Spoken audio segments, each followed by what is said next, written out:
Welcome, everybody, back to another great episode of the Three Man Rush podcast. I'm your host, Landon Oliver, here with my co host, Andrew Scott. We are missing Big Jared Holly today. Before we do get started, I do want to give a shout out to Jared. I know he's dealing with a lot of stuff, family related matters. Nothing, seriously wrong with him, but he's got some family members, more specifically, that are struggling sick right now. So we just want to send our thoughts and prayers out to him. And, hopefully everything takes a turn for the better. He's able to hop back on with us soon. So shout out to Big Jared. We are here for you, brother, and we love you. Miss you. Can't wait to have you back on soon. Keep your suit warm for you until you're ready to be back, man. Yeah, for sure.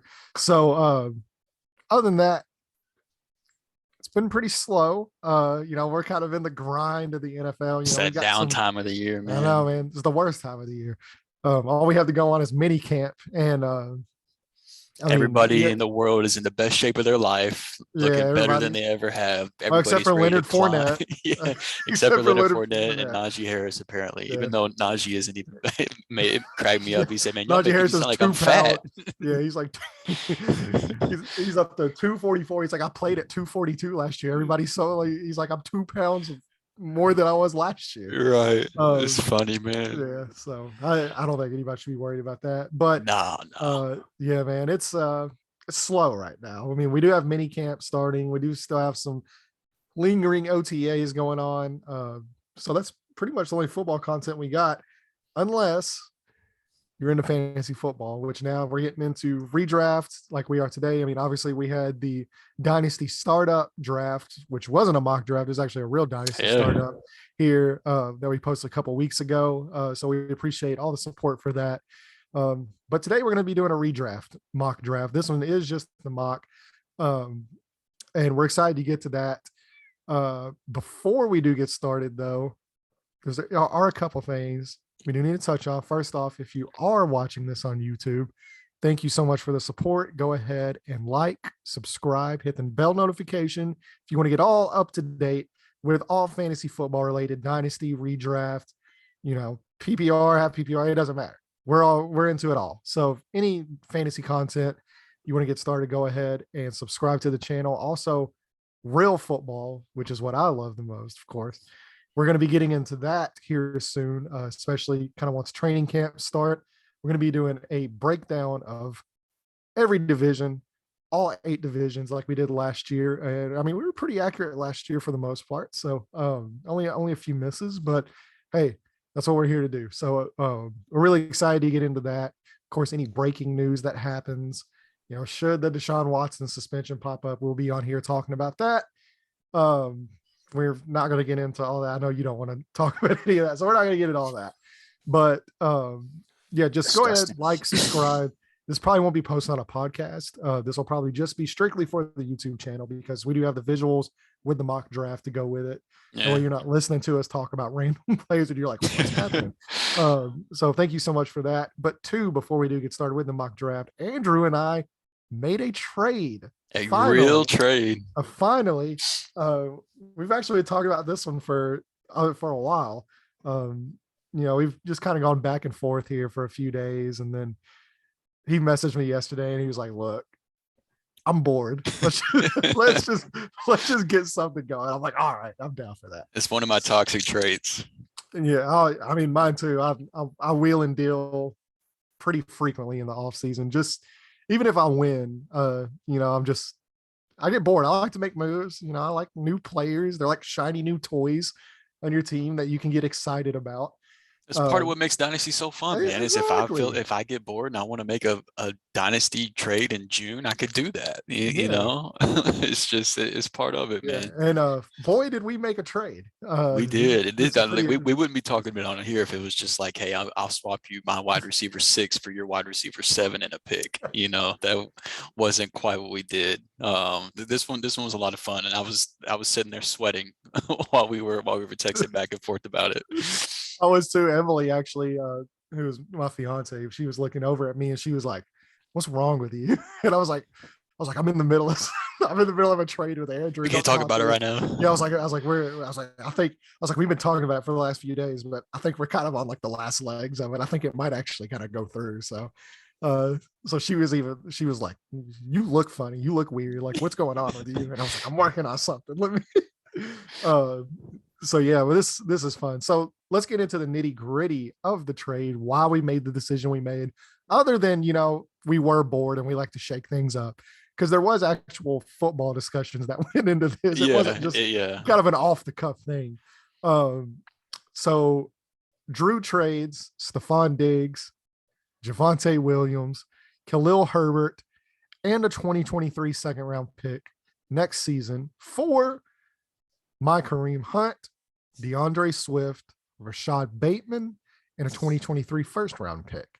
So a lot of moving parts here. This wasn't like a player for a player swap. There was multiple moving pieces here.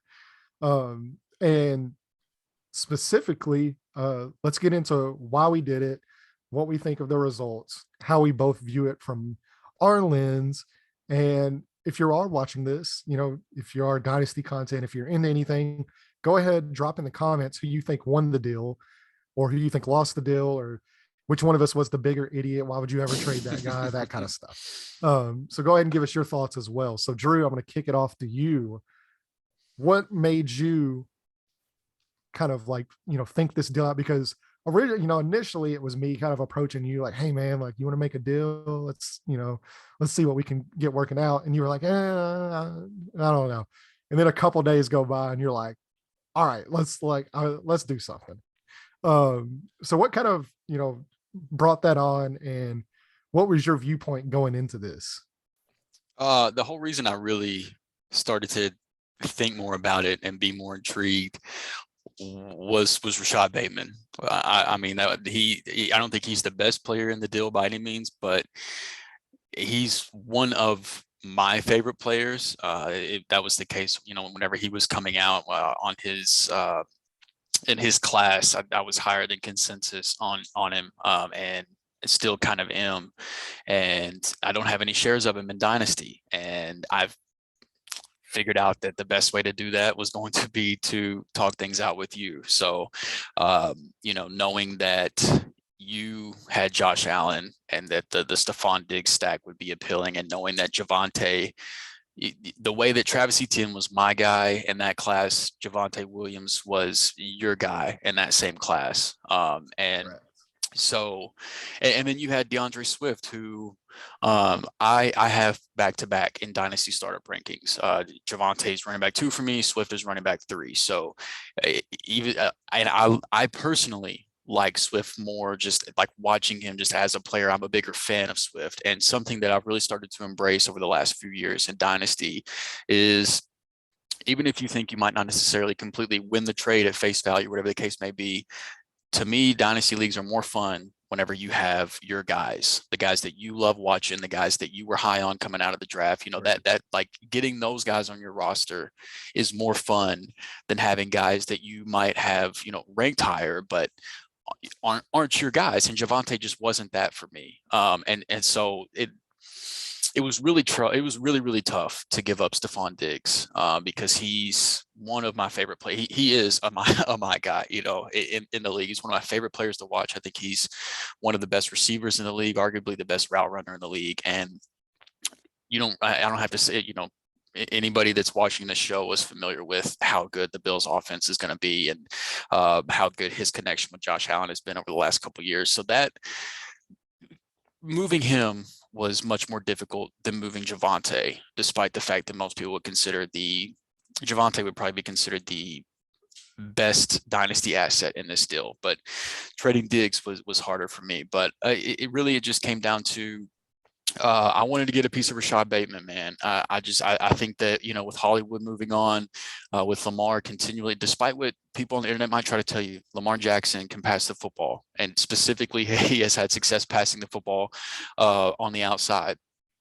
So with Hollywood gone, I really think that Rashad Bateman has a breakout year coming, and I knew it would be much, and I could end up being wrong, and maybe it doesn't happen. But if what I think is going to happen for Bateman ends up happening, I know it would probably be next to impossible to trade for him next offseason. So I was like, look, if I'm going to get a share of Bateman, if what I think is going to happen ends up happening, I got to do it now. So it was just kind of like, I was sitting there and I was like, you know what?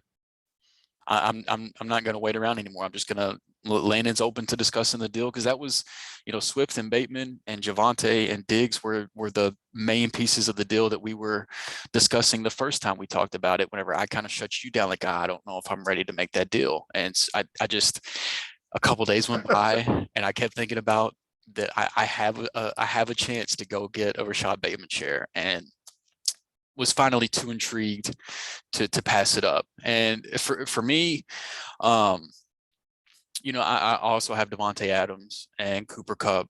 Both of Adams is already 30. Kupp is approaching 30. I believe Diggs is 28. So I love my wide receiver room, but the reality is they were all either 30 or approaching 30.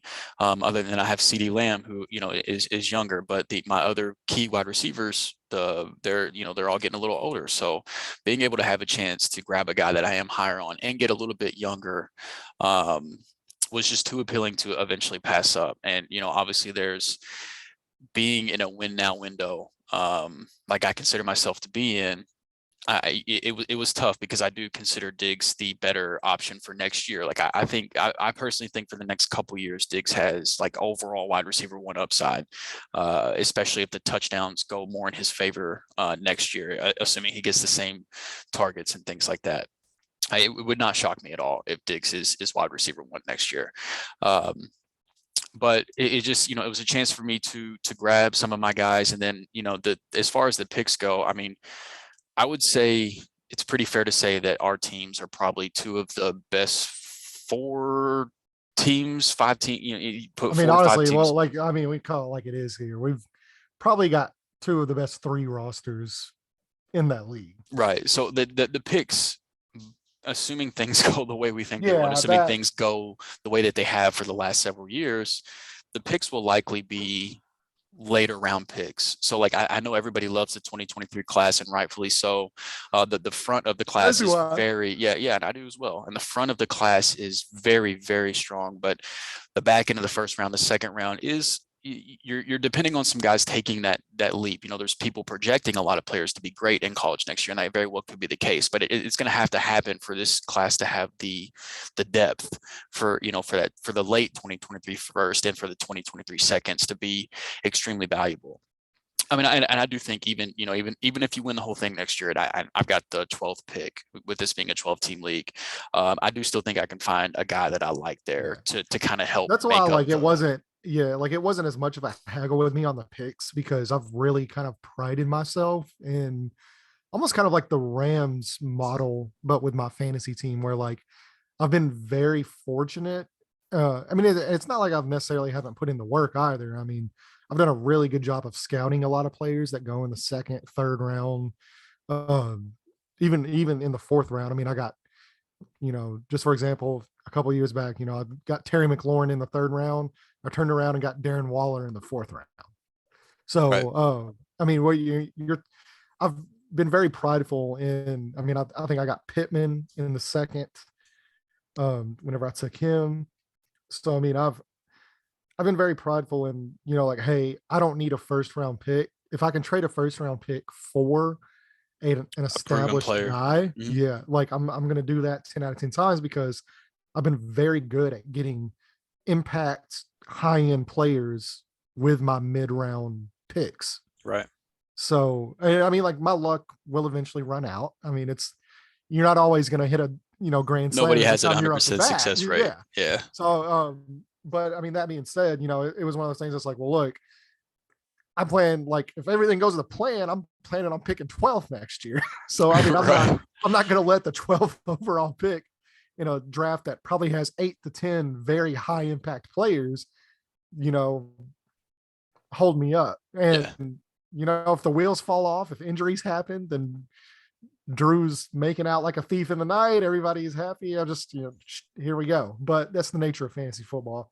So, so from my point of view, it's kind of like you said. So I do have Josh Allen in this Dynasty league. It is a 6-point passing touchdown league. So he is very, very good to own. I'm a big fan of owning Josh Allen, and I wanted that stack. I wanted, because because I do have Josh Allen, I do watch a lot of Bills games, not only necessarily because of Josh Allen, but because they're fun. I like the team. I like watching the Bills. They're one of the most entertaining offenses to watch in all of football. So even last year, I was watching, multiple Bills games, and I'm sitting there and I'm like, I got to find a way to get Diggs. I've got to find a way. And I think I've approached it like you three or tried to get four. him from me a couple Yeah, I was times going to last say, year. I think it's been about 3 or 4 times I've actually texted you. I'm like, is there any chance you'd kind of consider a deal with Diggs? Yeah. And you're just like, can't do it. So that was my main goal in going into this is I want to find Diggs. Whenever we kind of started talking, it's like, well, look, Swift could be in there. Bateman could be in there. And then you brought up the 2023 first two, and I'm like, I got to get something more. Well, it just so happens, how you were with Bateman, like you mentioned earlier, that's how I am with Javonte Williams. Right. I've loved him before he even got drafted to Denver. Going into the draft process, going into his last year in North Carolina, I was a huge fan of him. I love him. So the film kind of matched from what I was watching in college and the draft capital, all that. It matched what I saw in film last year. And I'm sitting there and I'm thinking, it's like, if I am going to trade these guys, I've got to get something I value. So the way you are with Bateman, I am with Javonte. I already have, I swung a deal for Barkley early on in the offseason. I actually gave up surprisingly very little to get Barkley. Yeah, his price is the lowest it's ever been in Dynasty right now. Like even if you look at his Dynasty startup price, like his value is as low as it's ever been. I believe. So let me just look here on what I traded for Saquon in this league. I mean, it wasn't very much, honestly. So I traded Darren Waller and my first round pick this year, which ended up being like 7 or 8. And I got Dawson Knox and Saquon Barkley out of it. So, I mean, I'm okay with that. Yeah, I would have done that as well. Yeah, because also too, like, that's another thing, which really the only thing that worries me about it is because I do have Dawson Knox. So now I've got Diggs and Knox and Josh Allen. So if the Bills have a bad game, I'm not looking too hot. But I've got some other pieces there. But yeah, I wanted Javonte Williams. And the initial deal, I believe, was Hunt, Swift, Bateman, and a first for just Diggs, Williams, and the second. Yep. And I'm saying, like, I can't lose 2 running backs because running back depth is everything in this league. So I kind of was looking through your roster and I knew you weren't going to move on ETN. I knew you weren't going to move on some of the other guys. So I was like, who's a guy that could possibly have high upside should the starter go down? And to me, looking through the roster, it was very easily Khalil Herbert, where I was like, man, like, one, this guy looked like the best running back on the roster last year for whatever reason. Whenever Montgomery got healthy, they gave him the ball. They basically phased him out. To me, just watching Herbert look like the better running back. But I do think this scheme and what they're bringing there with the new coaching staff, it is a little more conducive to Herbert's skill set. So he's a guy that I think if there is an injury to Montgomery or, and I do know they signed Darrynton Evans and I believe they drafted another kid as well. So, this regime doesn't have any ties to Khalil Herbert, but I do think he's the most talented running back on that roster. If Montgomery should go down, I think he could step in and see a pretty decent workload. Hopefully I never have to play him, if we're being honest. That's my goal. But that's kind of what I was looking at. So then I added him to the deal. Things kind of took off from there. We got it done. So yeah, this to me, I think dynasty wise, I do think you won the deal in the long term, especially because I'm a huge Bateman fan also. And I went out and made a move for Bateman, I believe late October. I made a move for Bateman to get him before. It was the deal. We were discussing the deal for, I was going to send you Najee Harris and Chris Godwin, but you already had Mike Evans. And so you didn't want to have Mike Evans and Chris Godwin, but you wanted to make the deal. So you went and traded Mike Evans for Bateman. It was I got Bateman Bateman and Jerry Judy. Judy. Yeah. Yeah, I got Bateman and Jerry Judy for Mike Edmonds. Yeah, there Right was. there. I think you had So something else in there that you sent as well, but not that I can't remember off the top of my head it what it was. wasn't. Yeah, it wasn't Um, anything. but yeah, I mean, that's where the Bateman trade came from. Was another deal. It was a precursor to another deal that we made Yeah, last year. because I wanted a share of Bateman, and so naturally, of course, now everything's looking up. He's young. He's ascending. He's got a clear path to targets. So what do? I move him. That's what I did. Uh, Well, but it's look, and the then allure on of the Stephon Diggs and Josh Allen connection is just it's too good to pass up. And then yeah. to be able to get my guy in Javante. And I'm a huge DeAndre Swift fan. I got DeAndre Swift from another deal as well, where I traded DK Metcalf, and I believe I traded DK Metcalf and somebody else. I can't remember who it was, honestly, but I believe I got CeeDee Lamb and DeAndre Swift in that deal. And of course, everybody made fun of me except for you. And we see how that worked out. That was clearly a win That's in the my funny favor. thing about dynasty trades, man, is I mean, including myself, I've been guilty of this as well. Everybody thinks that they know who won or lost a trade as soon as it happens, and then you look back at trades that happened 2 years ago or something like that, and the side that you Dalton think Schultz. won, the side that you think won didn't necessarily always win. I traded DK and Dalton Schultz, and I got CeeDee Lamb and DeAndre Swift. So that's a deal that I would take 10 out of 10 times, because at the time too, I had Darren Waller. I ended up with George Kittle last year. I mean, so been a lot of moving pieces in this league. Just to give a little more context, mostly between the two of us. We've made we're making a lot of deals in this league. Because too, this isn't like a huge, like high stakes league where we got hundreds of dollars on the line. No, it's a $20 buy-in, and then we've got like a nice size. Exactly. It's kind of we got a trophy similar to this fantasy baseball trophy that the winner gets every year. And if we were on here last year, $20 buy-in, you would see the trophy. I would have had it behind me. Yeah. So that was going to be the context that I added was, we're going into year 5 of this dynasty league. And you've already won the league one of those 5 years.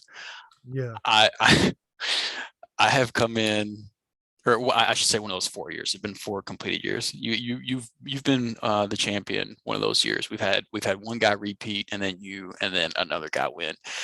I have come in second place twice and third place twice. To be fair though, with the other guy won, that was the year after you blew up your team, and I basically won. That was basically my roster. But yeah, I mean, similar to what you mentioned about trading away rookie picks, that had been my approach as well. I don't think I've had my own rookie first round pick since we've started doing our rookie, since the start of draft. I've traded for a lot of first round picks, but as far as like keeping my own, I move them every single year. And I was like, you know what? I've just been stuck in second place, third place. I'm going to do something a little different. I'm going to go acquire a future first instead of being the one to trade it off. So I'm kind of, I'm interested to play it out that way. Depending on how this year's goes, I might just make a challenge and see how many first round picks I can stack up prior to next year's draft. But yeah, I mean, this was a lot of fun. And it was a deal that I really had to sweat out. I really had to think about, and I couldn't smash accept it. I couldn't smash decline it, which is how I know that, it's a good deal. So I do think it was balanced for both sides. And with you being one of the other teams that does have a win now roster, I do think, this puts you in an even stronger spot to compete for a title again this year as well. So I agree. So like I said, I think for the dynasty aspect of it, I do think you got the better end of the deal, because Swift is so young, Bateman's so young. You got a 2023 first.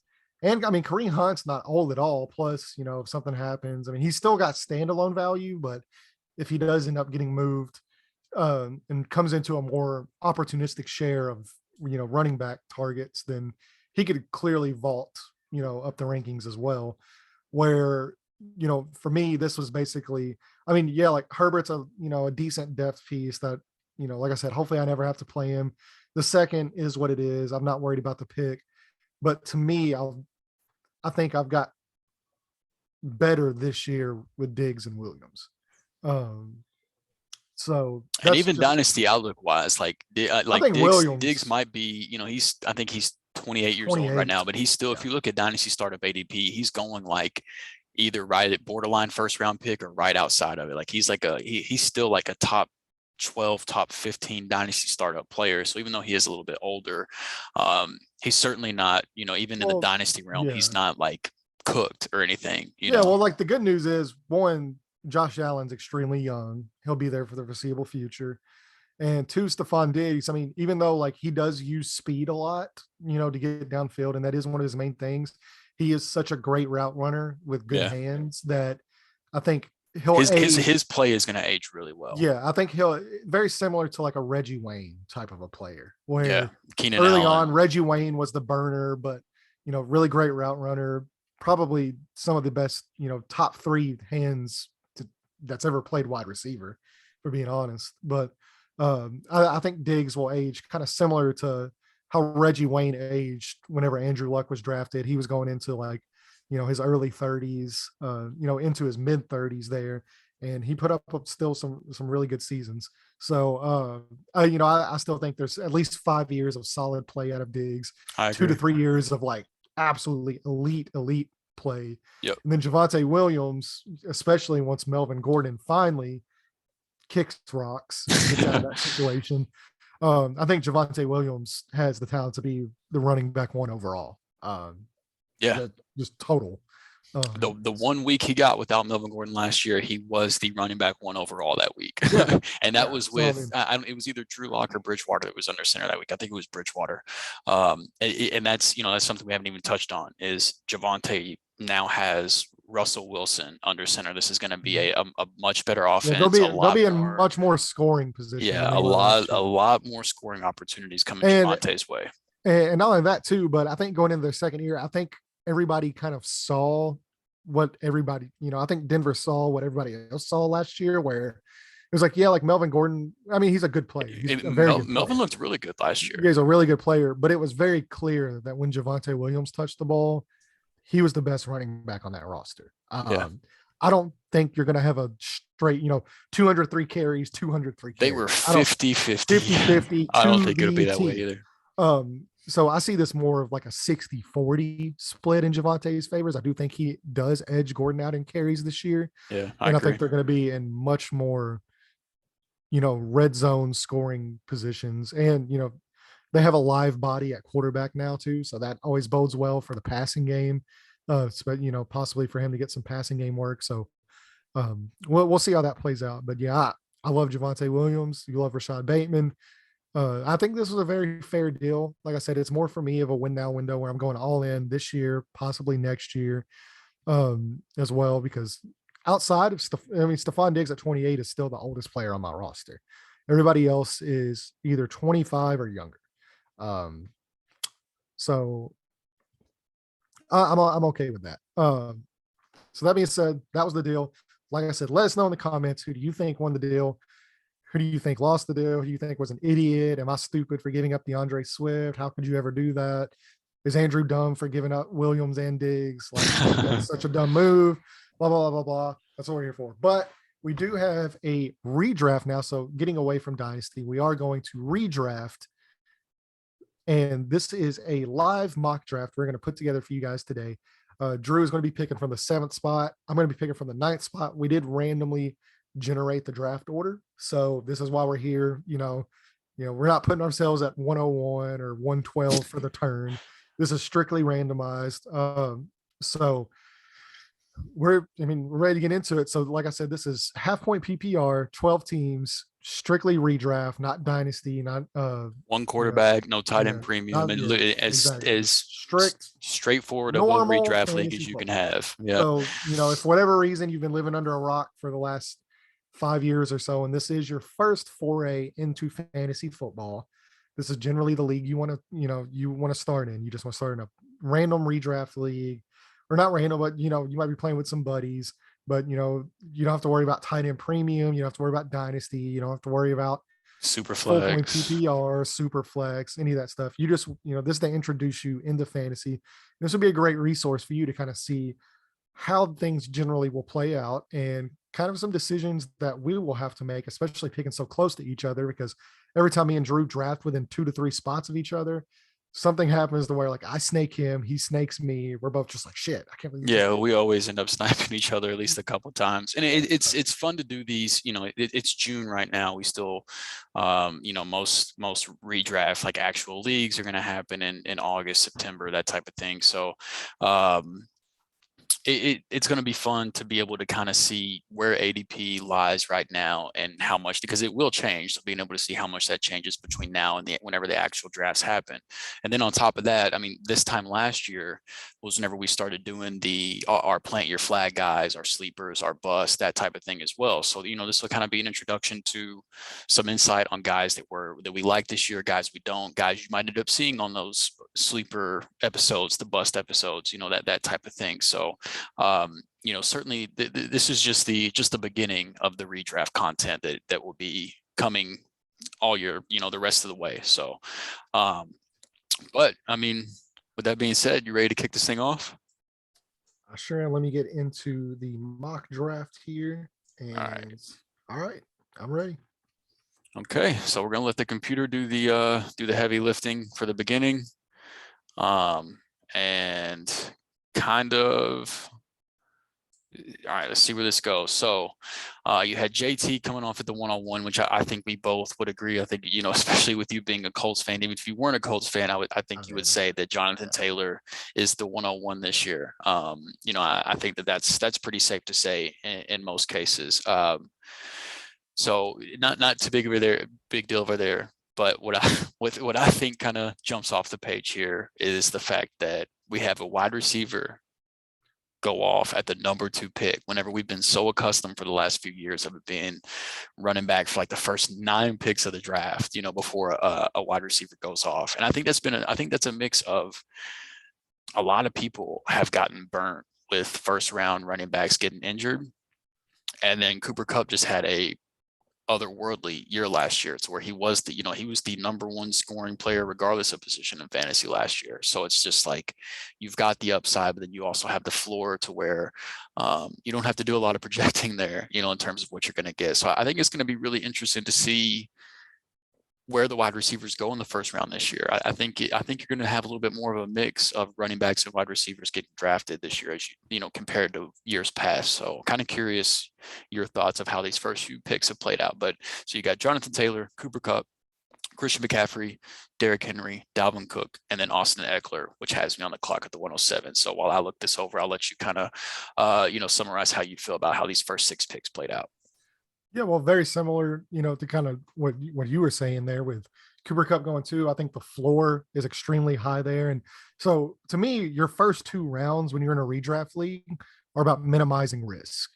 You want to take your shots in the mid to late rounds, but you absolutely cannot miss in your first 2 rounds. You cannot miss, or else your season's shot.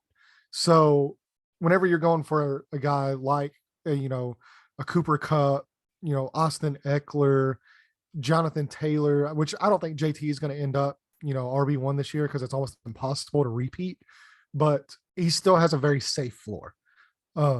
Especially now. I mean, he might not, hopefully, me as a Colts fan, I'm saying this, hopefully he's not, approaching 320 something carries this year, because of the inability to throw the ball last year. They ranked, I think Indy ranked 27th in passing last year. That's probably not the case this year with Matt Ryan under center. They're going to throw the ball a lot more than they did last year, which means inevitably and hopefully Jonathan Taylor's carries do go down. Where I do think he still has that safe floor is Matt Ryan's ability, unlike Carson Wentz last year, to possibly use him in the passing game. I think there'll be a lot more checkdowns coming his way. I do think Hines does also get more involved. So I don't think he necessarily ends up as 1, but he still has a safe floor. Cooper Kupp, it's the same thing. Minimizing risk. You know what Cooper Kupp is. At his best, he's the best player in fantasy football. And probably at his worst, he's still probably a top 5 wide receiver at worst. So you're minimizing risk there. McCaffrey is where it gets a little dicey because if Christian McCaffrey hits, you have the Konami code. That's Right. I mean, that's what he is. He's the Konami code in fantasy football. But as we've seen over the last 2 seasons, if he doesn't play, your roster's toast. It's going to be very hard for somebody to win a championship if Christian McCaffrey gets hurt. Derrick Henry, the same thing. Derrick Henry, his yards per carry has gone down the last couple of years. He's clearly on decline. He's getting older. A lot of carries all the way back from high school, all the way through college, now all the way, into his I believe this is 7th or 8th season in the NFL. Yeah, his first few years in the NFL were light He on wasn't, carries, playing behind he wasn't DeMarco used, Murray. but I'd say the last 3 or 4 years they've used him heavily, especially last year. I think he was on pace for almost 500 carries last year, and we kind of saw how that worked out. Whether it was a freak accident or not, those those add up over time. And as much of a freak as he is, that's what happens. So with McCaffrey and Henry, you do have a little bit more inherent risk baked in, but you could also very easily have the number 1 player in fantasy football with either one of those guys. Dalvin Cook, I do think he's a safer option to me. I think Dalvin Cook is in for a big year. I know they've talked about, especially with the new head coach, using him more as a receiver, motioning him, lining him in the slot, basically trying to get him the ball as many ways as they possibly can, almost similar to how Austin Eckler is used. Austin Eckler is used in a multitude of ways. And for example, Austin Eckler had 911 yards last year. His average yards per season running the ball is only 500. So if you take Austin Eckler's last year, he was RB3 overall. You subtract those yards to his yearly average of 511. So say he doesn't have 900 yards last year. He only has 500, which is what he's normally had in his career. You know what position he finishes in? RB3. Yeah. Because the receptions are so high with him in that offense. Los Angeles is another example of an offense that's going to score a lot of touchdowns this year. So you want to have a guy like that who's going to catch the ball, who's going to be in scoring position. So I think Dalvin Cook, Eckler, Taylor Cupp are more safer options, but I can see the allure of a guy like McCaffrey, of a guy like Derrick Henry, where if they stay healthy all 17 games, or even if they play 15 games, there's a good shot either one of those guys ends up as the number 1 overall player in fantasy football. So yeah, that's just how I view it. I don't have a problem with any way that played out. No, honestly, I think this will probably be how I think the first 6 picks should go. Maybe I might consider Joe Mixon in there. He's actually one of the guys that I'm thinking about here. So the decision I'm looking at here at the 107 is either Dalvin Cook's teammate, Justin Jefferson, or Joe Mixon is kind of the 2 guys that I would be deciding between here at the 107. I do think that Minnesota's offense will be improved under Kevin O'Connell. Coming another guy from the Sean McVay tree has proven well. The Sean McVay tree has been kind for fantasy players. So I do like the Vikings offense, especially those 2 pieces, Dalvin Cook and Justin Jefferson, quite a bit. And then Joe Mixon, we saw the leap for the Bengals in their offense last year. I don't see any reason why he wouldn't be a workhorse again next year. I think the offense is going to be great again next year. So I do think that I'm a little more excited to draft Mixon this year than I have been in quite a few years. But just for the sake of seeing how it plays out, because I'm a lot of times I'm trying to start drafts. Like in the past few years, I've tried to start drafts running back, maybe even like running back. If the board falls to me and I'm like, not just for the sake of doing it, but if I like the players that are there. But this year I can definitely see myself going in a different direction. So just for the sake of trying something new, I'm going to kick it off that way for my first mock draft. And this is just like, I haven't done any redraft mocks at all yet this year. Like this is my first redraft mock period. Like I haven't done any in my personal time or anything yet either. So with my first mock draft this year, I want to mix things up a little bit. So I'm going to take Justin Jefferson here at the 107. And then Najee Harris goes off right after Justin Jefferson, and that puts you on the clock at the 109. Of course, because I was probably going to pick Najee Harris there, but just looking at how things have kind of played out, I am a strong believer in you can never have too many running backs. Get your running back early, get them often, just get that position out of the way. So looking through here, I've never been the biggest Joe Mixon fan just because last year was the first year he's ever stayed healthy.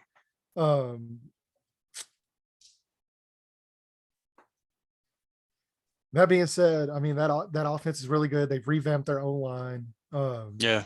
I mean, you can't load the box against them at all. You will No, get carved up. So yeah, I'm actually going to go ahead. I'm just going to take Joe Mixon. I like it. Okay, so after Joe Mixon, you've got Devontae Adams and Jamar Chase and Travis Kelce to close out the first round. So some pass catchers here to close out the first, and then Tyreek Hill, Mark Andrews, and Stephon Diggs.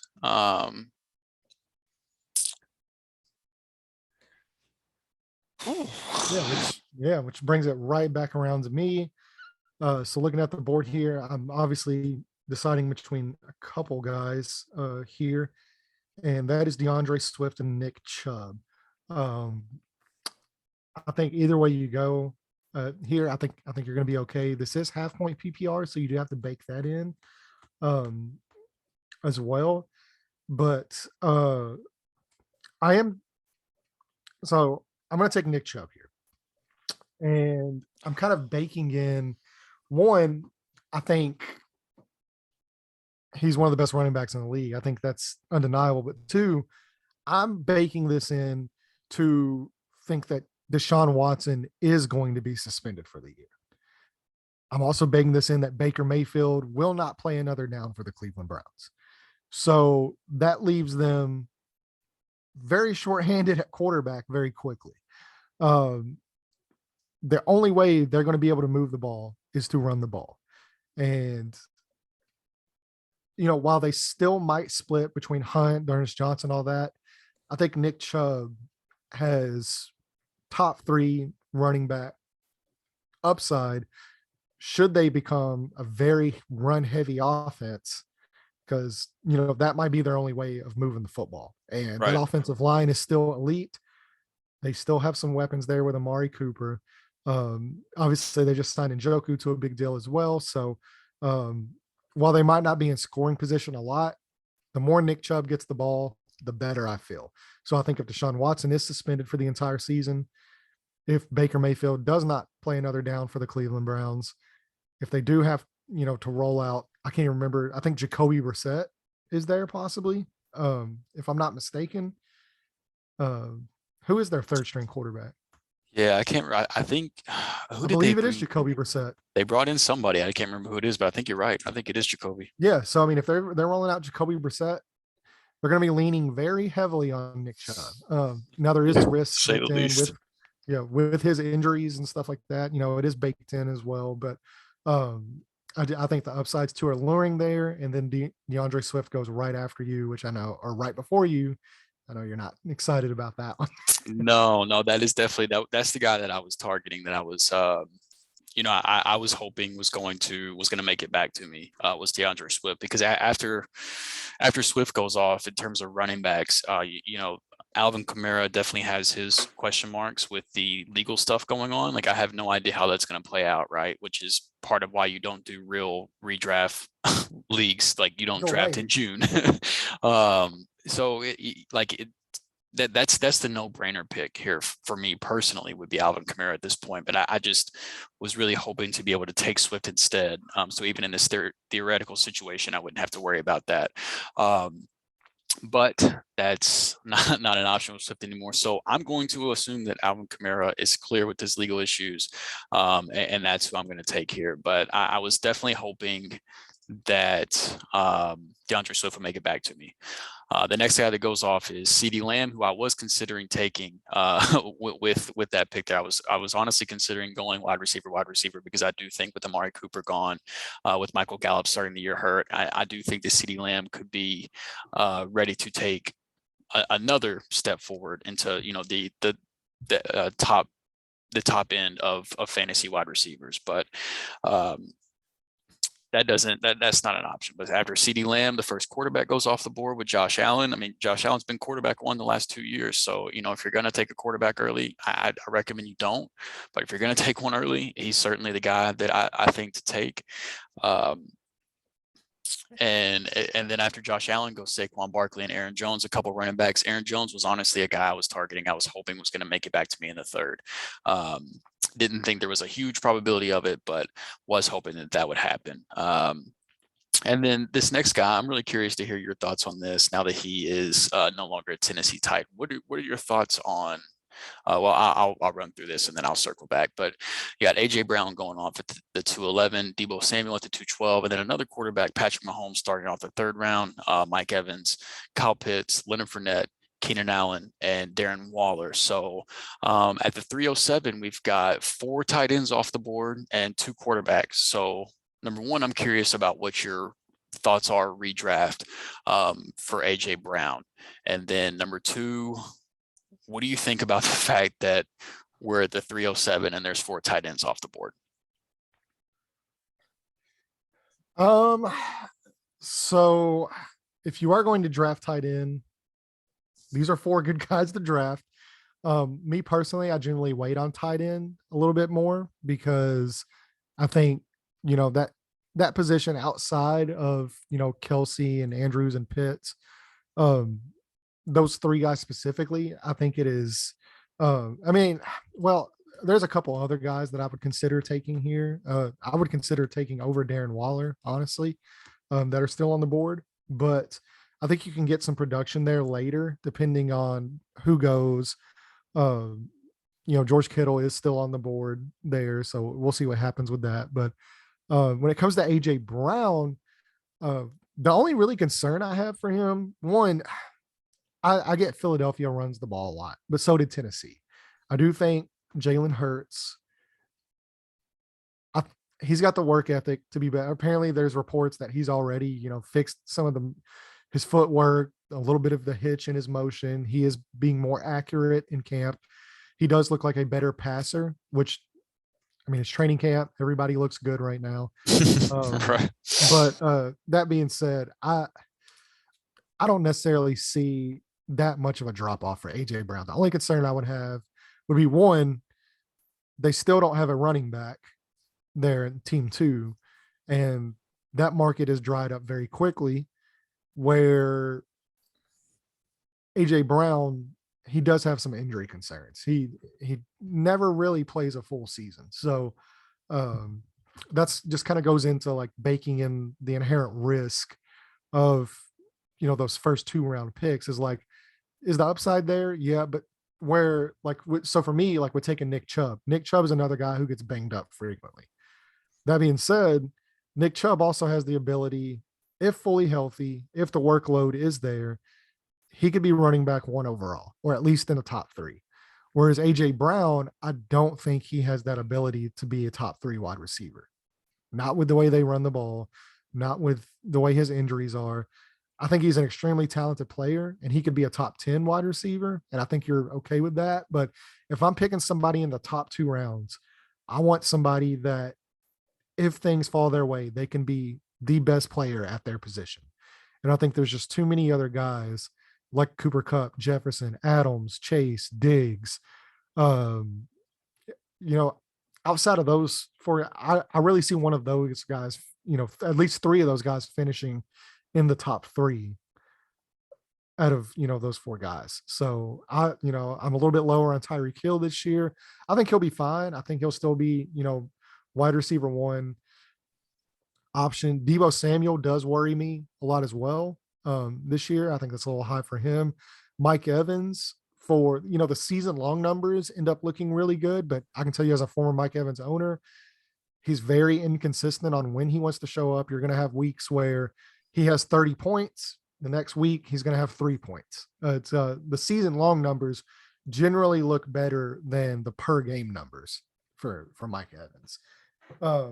So you just kind of live with that boom or bust. With the quarterbacks, if you are going to take a quarterback here, I prefer running quarterbacks because the upside is so much higher.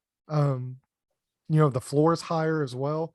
So Josh Allen to me there's a reason why he's finished number one is because one, he does have that rushing upside. He is going to score a lot of touchdowns by running the ball in the red zone, but two, he's going to throw a lot of touchdowns too. Whereas Mahomes, I don't necessarily know. I think Mahomes will be fine, honestly. I'm not worried about him in real life, but fantasy wise, not having a guy like Tyreek Hill, I do think it does. I mean, it's impossible to lose that guy and not have it impact you. Like he's Right. such an impact player. So I don't necessarily know if Mahomes has, the same upside that he would have with Tyreek Hill. So I personally wouldn't have picked Mahomes that high. There's some other quarterbacks just in fantasy football wise that I would rather have over him that I could have gotten a lot later. With, I think with just as much upside and just as safe as a floor. But if you are, you're wanting a floor, I mean, Mahomes is going to be good. So you're not worried about that. But I don't necessarily know if he doesn't have the fantasy upside as a guy like Josh Allen or some of the other quarterbacks still on the board. So that's just kind of how I look at it. But let's get into your pick. We're not going to do this for every single pick. It's just no, that just the first few rounds. Yeah. The first few rounds are always the most intriguing for most people. So we definitely want to dig into those a little bit deeper. So for me here, there's three guys that I'm looking at, and two of them are the next two guys up here in ADP, and Javonte Williams and Ezekiel Elliott. And then the other one is James Conner from the Arizona Cardinals, with no more Chase Edmonds there, with how good that offense is going to be. And the touchdown upside is just so high for Conner. So I'm definitely interested in him at this point.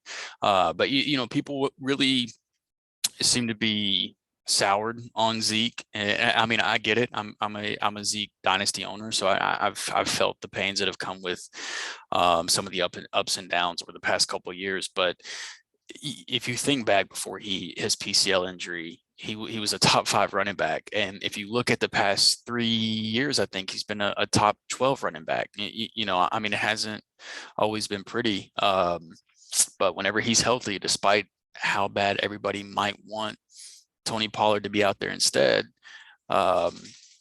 he's been efficient, he's been effective, and if he's healthy, he's put up good numbers. So I do think that the idea of being able to get Zeke in the 3rd round is just wild to me. Whenever just last year he was a 1st round pick, and whenever he was fully healthy before that PCL injury, he was returning that 1st round value. So for me, I'm going to grab Zeke here. It's just, it feels weird to be able to say I'm going to grab Zeke in the 3rd round, but that's the direction that I'm going to go. And then right after him goes the next guy that I was considering, in Javonte Williams. So Zeke and Javonte go back to back there, putting you on the clock at the 309. Yes, of course. All right. So this is where I kind of start looking at guys, not necessarily the safest picks in the world, but these are guys. So like my first 2 rounds, for example, I'm okay with Joe Mixon. I'm okay with Nick Chubb. I'm not worried about those guys. Nick Chubb might miss a few games. Joe Mixon might miss a few games. But that being said, I'm perfectly fine with both those guys. Team 8, I really don't like, because they have snaked away like every person I want. That's like my perfect draft right now is team 8, obviously right before me. So right now I'm chasing carries, and I'm chasing guys, not even necessarily carries, but targets. I'm chasing carries and targets in high profile offenses that are going to score a lot of touchdowns. Guys that are going to get the workload.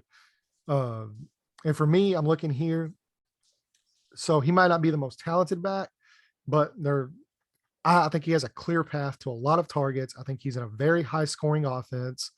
I think he's in a very good offense, as well. I mean, they are the defending Super Bowl champions. I think he's going to get a ton of carries this year, as well, especially, there's some news now. Henderson's dealing with some stuff.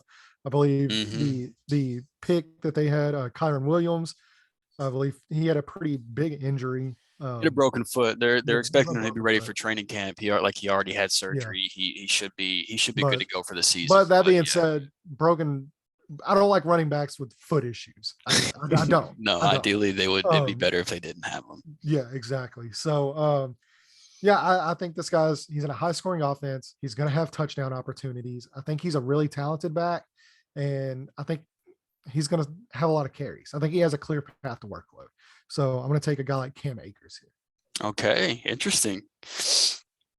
Let's see how these next few picks shape. I was curious if James Conner would make it back again, and he did not. But so after you take Cam Akers off the board, Antonio Gibson, J.K. Dobbins, and T. Higgins closes out the third round. And then the fourth round starts off with David Montgomery, James Conner, and George Kittle, which brings us back to your fourth round pick. Okay, and this is actually what I was hoping would happen. So I like the upside of him, and now I can kind of start focusing. You know, I've got 3 running backs, no wide receivers. I can kind of start focusing on wide receivers, and a guy that I'm extremely bullish on is still on the board here that I really wanted, and that is Deontay Johnson. Nice. Okay. He is, if he can have the season he had last year with the corpse of Ben Roethlisberger, I think they upgraded at quarterback this year, either with Trubisky or more than likely Kenny Pickett, whichever one of those guys win the battle. I'm perfectly fine with. I think it's an upgrade over what we saw at a Big Ben last year. Obviously not career wise, but last year Ben, it was tough to watch. So I think the targets are there. I think he's so dynamic as a route runner, as a receiver. And I think he's an ascending guy who could have an even better year this year. And if I'm not mistaken, you know, just even last year, he was a wide receiver 1 last year.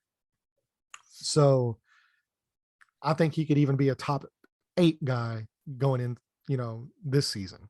So I think his floor is low because I think the targets are going to be there. I'm a little nervous for Deontay Johnson just because I don't know, even though I think that the quarterback play might be better, I'm not sure they're going to let whoever, you know, I don't know if Pickett starts day 1 or if it's Mr. Trubisky for a little bit and then Kenny Pickett comes in, but whoever it is, I don't know if they're going to have the same amount of passing attempts as they had last year. Now Juju is out the door, so that's one less person for them to compete with, even though they did bring in George Pickens. But I am a little bit concerned that Deontay might not get peppered as much as he did last year with Big Ben. But the dude's extremely talented. He's always open because he's such a great route runner. So, you know, banking on the talent. Young. Yeah. And he's still a young guy too. So banking on the talent isn't a bad thing there. With this pick, this one's actually pretty easy for me. I'm going to take a guy whose teammate went almost a full round earlier already, and somebody that last year was one of my sleeper picks. He got rewarded with a very big contract, and I was hoping he was going to make it. I was hoping he was going to make it back. He is paired up with, you know, a pretty talented quarterback. I don't know if you guys have heard of Justin Herbert, but just type his name here. I am going to grab Mike Williams. I think this is the year where he just cements himself as the wide receiver 1 for one of the best quarterbacks in the NFL. And you know, the touchdown upside is obviously there with Big Mike as well. So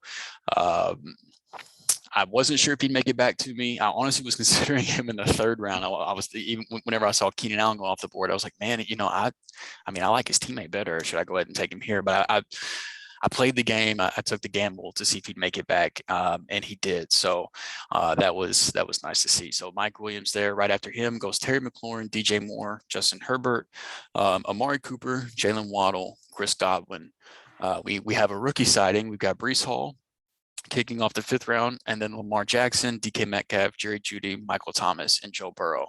And that makes me kind of sad because honestly, I was going to try something a little different with this one. I'm typically, you know, hashtag late round quarterback no matter what, but I really like Lamar's bounce back capabilities this year.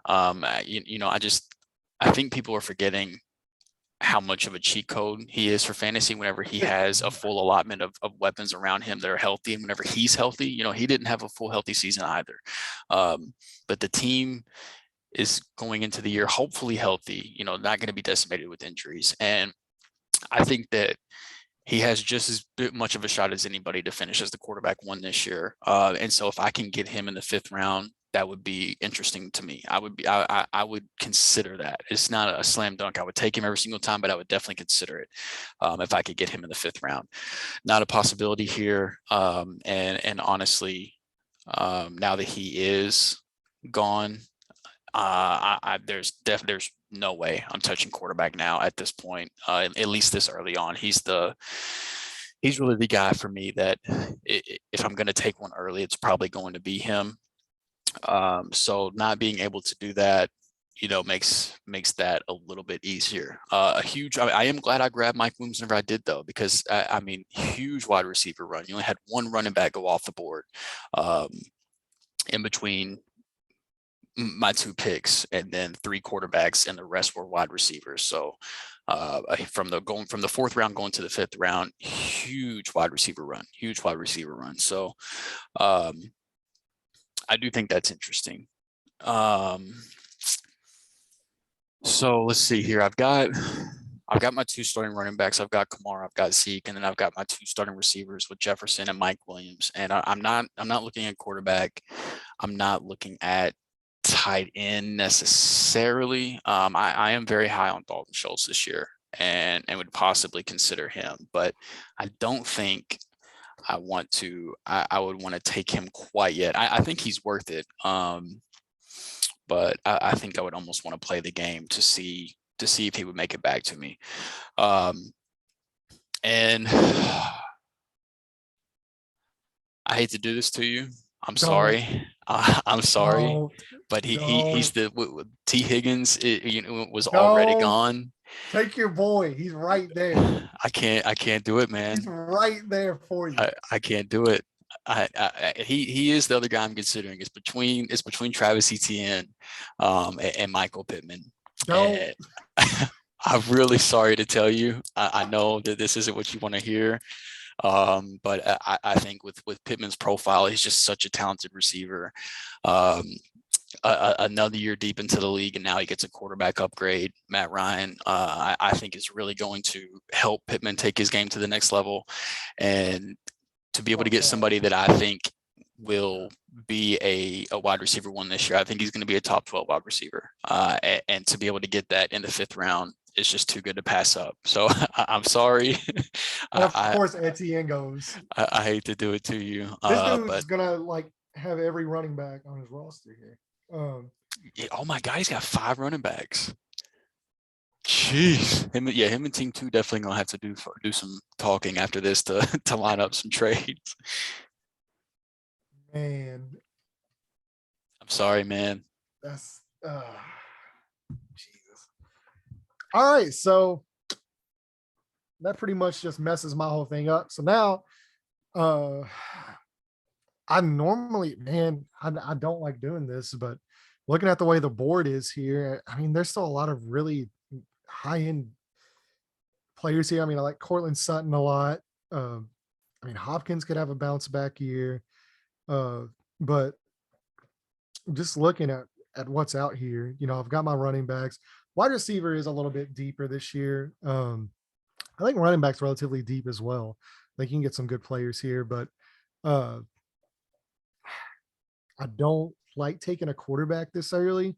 But like I said earlier, I think, there's 2 guys that are in this range that I'm comfortable with. I'm going to take one of them here. I generally don't do this, but Drew kind of screwed me here.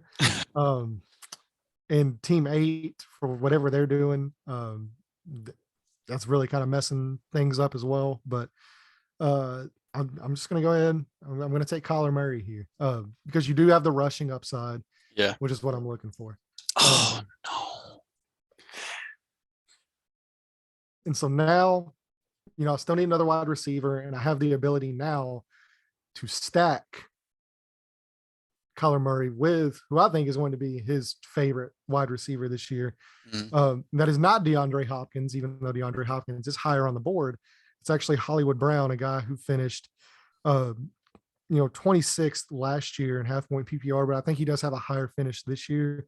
They've got a lot of weapons. They'll spread the ball around, but I think they have such a connection with each other that I think it's going to be similar to kind of like how Burrow and Chase were last year. And Hopkins, for whatever reason, I believe he's suspended a little bit as well. He's out for 6 games. Yeah, so I think it's 6. Yeah, so I'm just gonna go take Hollywood Brown here. Have that stack, and man, I wanted Pittman so bad. Look, I think Hopkins obviously is going to be a threat to Hollywood once he comes back. But for the first 6 weeks of the year, with how good Hollywood is at stretching the field and with how effective of a deep ball passer that Kyler is, I really do think that they're made for each other. I think that it's going to be a great connection, and I think it'll be sustainable all year, but obviously with more upside with Hopkins out. And then if you do grab Hollywood here, if he does say let's say the first 3 weeks of the year, he's like the wide receiver 3, or say he has a few really big games, you might be able to turn around and flip that for somebody that you're even higher on before Hopkins comes back. So there's some potential there as well. It's something that would be go going through my head. Go package Akers and Hollywood Brown and go get DeAndre Swift, right? Or, possibly, Christian McCaffrey, people for whatever reason. I mean, McCaffrey's, as low as he's ever going to be right now. Right. You're never going to have to, which is why I took him in that Dynasty mock draft. I got him in the second round. I'm extremely ecstatic. So there was 2 tight ends that I was looking at that I thought might come off the board. One of them I already mentioned was Dalton Schultz, and the other one was TJ Hawkinson. TJ Hawkinson, I'm not as excited about this year. Number one, Jared Goff is the quarterback, but number 2, they brought in DJ Chark. They've got him on Ross St. Brown. They've got DeAndre Swift. Eventually, the rookie is going to come in. I know he's going to start off missing some time, but the Detroit has a good amount of pass catchers. Like it's a talented room of guys that can make plays. It's not just TJ Hawkinson anymore, and so he's not quite as appealing to me. And there's a group, the tight ends that I'm interested in this year before I just punt it entirely would be the obvious ones with Mark Andrews and Travis Kelce, Darren Waller, Kyle Pitts, George Kittle. And I think there's one other guy in that group. And for me, it's Dalton Schultz. And so I played the game. I thought about possibly, do I take him in the 5th? I waited it out and was able to get him here in the 6th. So I'm going to grab him here. So I know I'm going to wait for quarterback. Now I don't have to worry about finding a quarterback and a tight end. And it's kind of interesting because we went same process, just different position. You took the quarterback a little bit earlier. I took the tight end a little bit earlier. So, it'll be interesting to see how these teams shake out now that we've kind of went the 2 different routes. Because one thing I don't think you should ever do, if you're going to take one early, I don't think you can ever afford to take in a 1 quarterback league. I don't think you can draft a quarterback and a tight end in like the first 5-6 rounds and have an ideal roster by the end of it. One or the other is fine, but if you go early quarterback and early tight end, I think that's really tough to build a roster around personally. But I do, I mentioned the same reason I like CD this year. I like Schultz as well. So, and it doesn't bother me at all having Zeke and Schultz. The Cowboys were the number 1 scoring offense in the league last year. They might not necessarily be number 1 again this year, but I still think they're going to be one of the best scoring offenses in the league. So, with the touchdown upside that Schultz has, which is, what you're hoping for. And then the opportunity for targets with the vacated targets there with guys being out the door. I do like Schultz quite a bit this year. So after Dalton Schultz goes Damian Harris, Brandon Cooks, another rookie signing with Kenneth Walker, AJ Dillon, DeAndre Hopkins, and Adam Thielen closes out the 6th round. And then to open up the 7th round, you've got Dallas Goedert, Kareem Hunt, Drake London, Devontae Smith, Garrett Wilson, and Treylon Burks. So a little bit of a rookie run there. You had Kenneth Walker going the 6th, and then London, Wilson, and Burks going the 7th. I don't I don't like. It's I don't very mind rare. I don't mind Burks, but I don't mind I London don't like. either. I don't like. Even if it is Burks, I mean, I don't. Okay, it's very like. Excuse me. People have been really spoiled with Jefferson and with um, Chase and stuff like that. I mean, it's very, very, very, very rare that you have a rookie. Like, I mean, we're talking about like two or three guys in like the last like multiple years that finish top 20 wide receivers as rookies. And I don't think any of these guys have the talent of a Jamar Chase, of a Justin Jefferson. I think there's so many other wide receivers on the board that I would rather have at this point. One of them is actually the top guy on the board right now, and One of them's the Darnell guy I'm Mooney. about to take. Yeah, I think Juju has higher upside this year, um, than any of these rookies. And I can understand if it's dynasty league, but as in a redraft league, it's almost damn near impossible to get elite, wide receiver production from a rookie wide receiver. Yeah, I mean, we've definitely been spoiled lately. I do think that Treylon Burks is in a position to where he could return that 7th round value just with with AJ Brown being out the door. I don't think so. But Garrett Wilson, as much as I like Garrett Wilson as a rookie, in rookie drafts, I do not like him in redraft leagues this year, especially not at that cost. I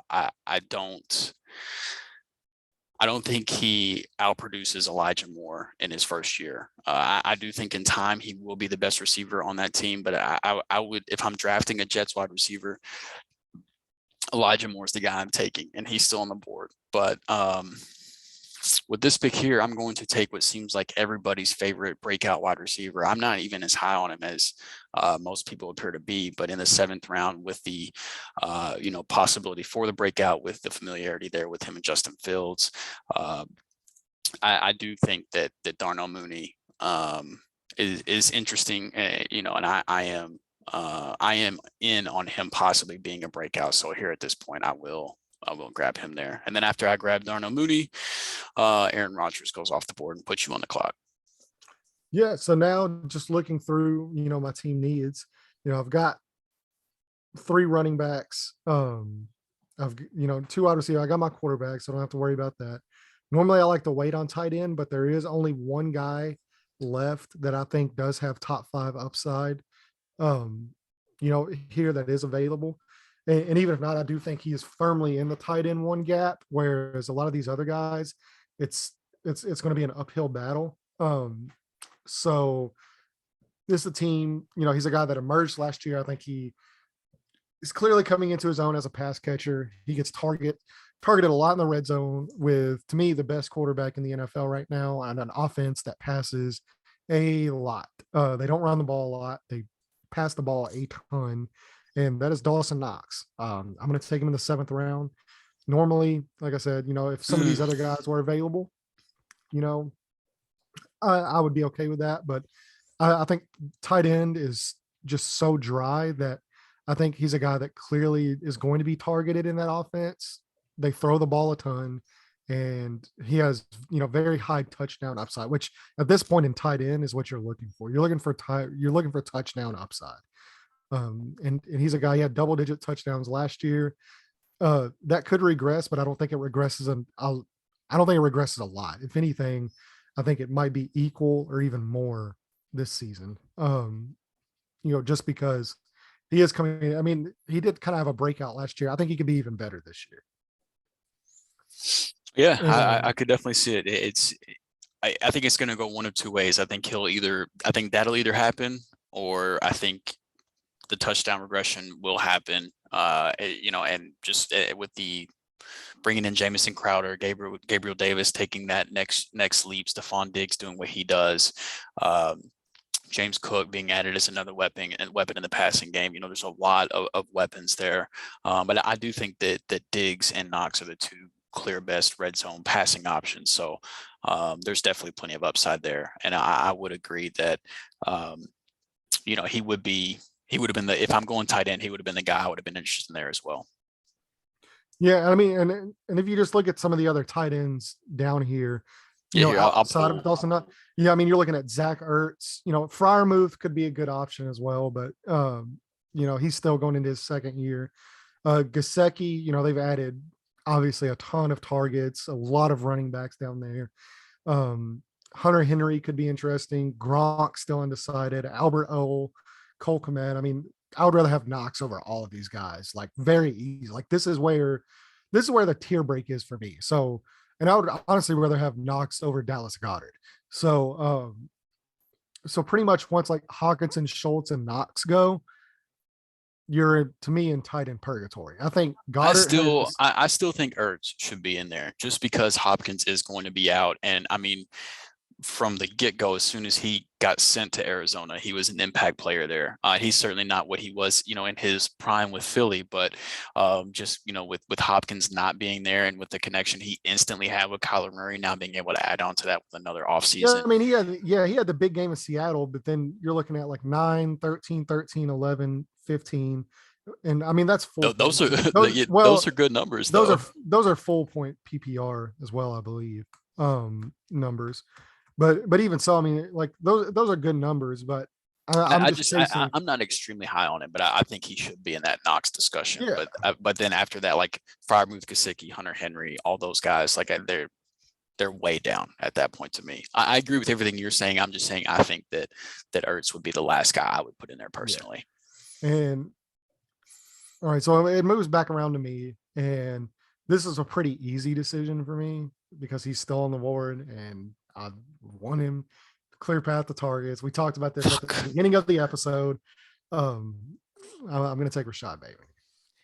That's who I was hoping would make it. So there was two guys I was looking at to make it back to me after I took Mooney. And the only reason I didn't take Bateman in the 7th round over Mooney is just because I had already talked so much about Bateman. I wanted to bring up somebody else. Because honestly, in a real draft, I'm honestly probably taking, like if this was a real redraft league, I'm probably taking Bateman over Mooney. But I was hoping either him or Jalen Hurts would fall to me. I do think Jalen Hurts, I don't think it's as strong of a case as Lamar Jackson, but I do think Jalen Hurts, with his rushing ability and then with the improved passing options in Philly, I do think he also has overall quarterback one upside. So I was interested in him if he made it back to me in the 8th round, which he did not. So now that he didn't make it to me, I'm just punting quarterback some more. So then you've got guys like Elijah Moore, Brandon Ayuk, Devin Singletary, Tony Pollard are some of the best available here if you're just following along with ADP. But I mean, looking at my roster, so I still don't have a quarterback. I've got Alvin Kamara, Ezekiel Elliott, Justin Jefferson, Mike Williams, Dalton Schultz, Michael Pittman, and Darnell Mooney. So my starting lineup outside of quarterback and the positions that nobody cares about with kicker and defense are filled out. So basically, I'm looking at just adding bench depth at this point. So with that being said,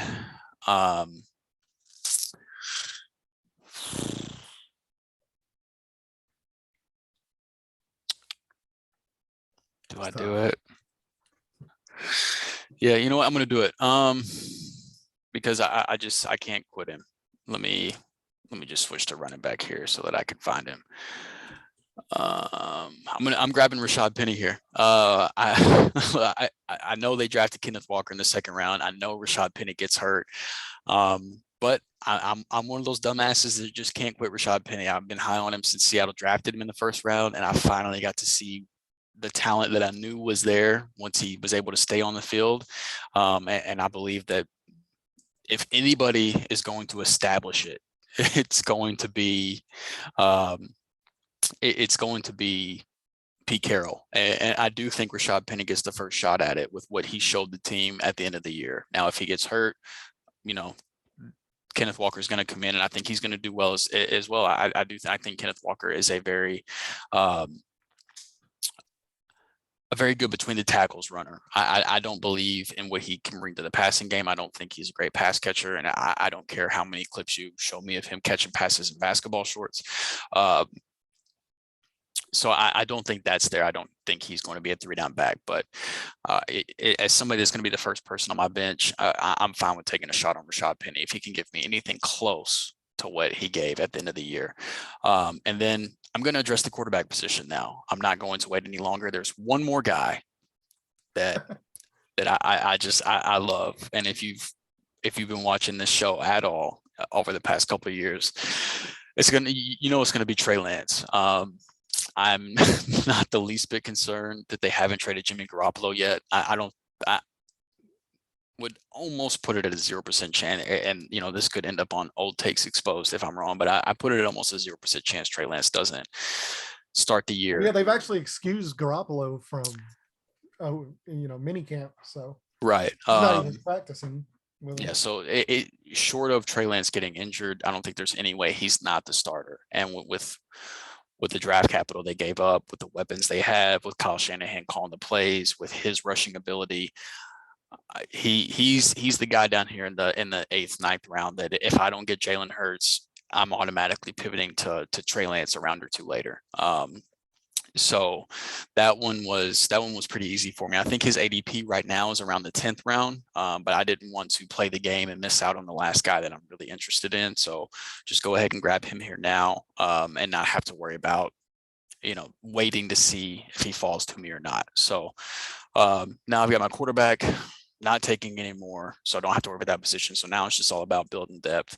I got 4 bench spots left to fill out before I worry about a kicker and a defense. So now it's just looking at who can I add to it, and then that puts you Jameson Williams goes off after Trey Lance, and that puts you back on the clock. Yeah. So just looking through here, this is when I kind of start looking at running back depth, handcuffs. Should a guy go down? Who has clear path to targets, or even necessarily standalone value, like they're just, possibly in a timeshare. But like I said, if a guy does get hurt, he's a guy that could vault up into that running back 1, high end running back 2 range. And just looking here, there's not really a ton of those guys. A few of them are already off the board, obviously. Kareem Hunt, Tony Pollard, Singletary, or not necessarily Singletary, but Rashad Penny would be another one. But there is still a guy that is available that should the starter or co-starter get hurt, he's in a good offense. He has a clear path to a lot of carries. And that's Melvin Gordon. He's just strictly running back depth. I'm not, I've got basically my entire team except for kicker, defense squared away. So I still want to get 2 to 3 running backs because it is the most volatile position in the NFL. There's no doubt about it. Like, one of your starters is going to get hurt.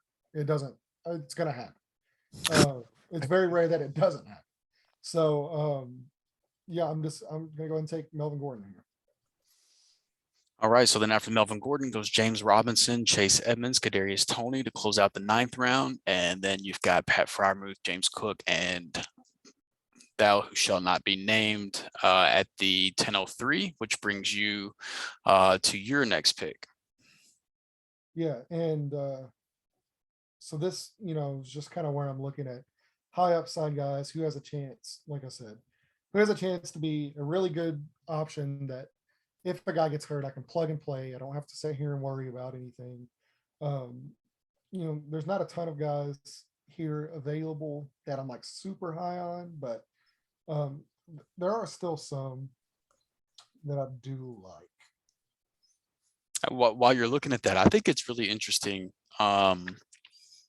He's not like a prototypical 3-down back, and I don't think he'll be a 3-down back, but I think it's really interesting that Chase Edmonds makes it to the 9th round, despite the fact that Miami Daniels made it pretty clear his interest in Chase Edmonds. He was one of the first free agents off the board, even though they did bring in Raheem Mostert, and even though they did bring in Sony Michel. Chase Edmonds, if you follow the money, Chase Edmonds is still the guy that, I believe has the most money guaranteed to him as well. And I think he's the most talented overall back in that backfield too. So, he's not a guy that I'm going to be reaching on or anything like that. But I mean, for Chase Edmonds to go after James Robinson, who has a torn Achilles, Michael Carter, who is a clear backup and is a worse version of what Chase Edmonds could possibly be, I think that's kind of crazy personally. So I think Chase Edmonds might be one of the better values in the 9th round. That's kind of that was just kind of an eye opener to me. That was kind of crazy. Yeah, for sure. And so I'm still looking here at guys that, should the starter get hurt, they have a clear path to carries. They have talent. Uh, and there's a guy here available at running back. And this is probably where, I might take one or two more running backs because when we've got 5 spots. So, I never draft 2 quarterbacks. I hardly really ever draft 2 tight ends just because at this point, there's guys you can pick up on the waiver wire that are going to be just as impactful at tight end as some of these other guys that are going to be drafted later. So really, this is where I load my bench with running backs, wide receivers. Yep. So that being said, there is a guy that I am high on. I do think he's a good player. And should the starter get hurt, I mean, I think he has standalone value, honestly, if we're being honest. But if the starter should go down, I think he has the talent and a very clear workload that he could be an extremely impactful player. And that's Ramondre Stevenson. Yeah, I like Stevenson as well. He was a guy that that I was considering here, but I'm going to go with the guy that I just got to find him here. I'm not sure where he's at. You know what, I'll just type his name in so I don't have to worry about searching for him. I'm going to take the guy that screwed up the wide receiver market. He's likely going to be the wide receiver 1 for Jacksonville. I think it's going to be an improved offense. And even though I don't think he was worthy of the contract he got, I do still think he's a good player, and I do still think he's going to have plenty of opportunity. So being able to grab that in the 10th round, I'm going to take Christian Kirk here. After Christian Kirk goes Michael Gallup, Isaiah Spiller, and then Alan Lazard, another guy that I was deciding between Alan Lazard and Christian Kirk there. Hunter Henry, Damian Pierce, Derek Carr, Cole Kmet, Ronald Jones, Christian Watson, Rob Gronkowski, Albert O, and then Russell Gage, who was the guy I was really, really hoping was going to make it back to me here. I really like Russell Gage this year, especially with Chris Godwin. He's not going to start the year healthy, still recovering from his injury. And then if we'll see, TBD on Gronk, we'll see if he comes back or not. I personally think he ends up coming back. But we'll see what happens there with that. But he's a guy that I really like and was hoping would come back to me. I honestly, I just think Russell Gage is a good receiver. But unfortunately that did not happen. So I'm going to be a little homerish here, and I'm going to grab another running back that I think has shown that if he gets the opportunity, he can be productive. Obviously, you've got Cam Akers in front of him, who is still trying to recover from the Achilles. Now, Darrell Henderson is dealing with some injuries himself, but it doesn't sound like anything serious, and he should be good to go week 1. So even though I do like Cam Akers more, and even though I do think that Cam Akers is the unquestioned starter, assuming he's healthy, I don't think their ADP should be this this far apart. I think Darrell Henderson should be going earlier, just off the fact of the possibility of re-injury, or just the Cam Akers isn't the same.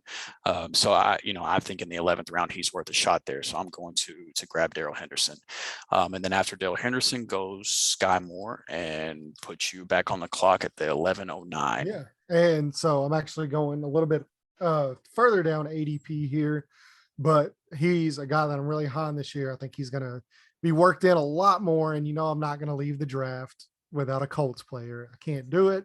It is half-point PPR.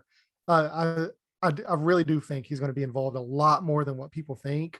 Even not necessarily running the ball, but I know they're working him into the slot quite a bit, and just trying to find ways to get him and Taylor on the field at the same time, because they are such impact players.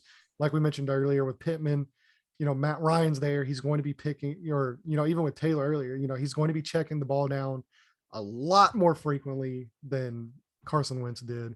And Frank Reich said it: if you do play fantasy, you need to draft this guy.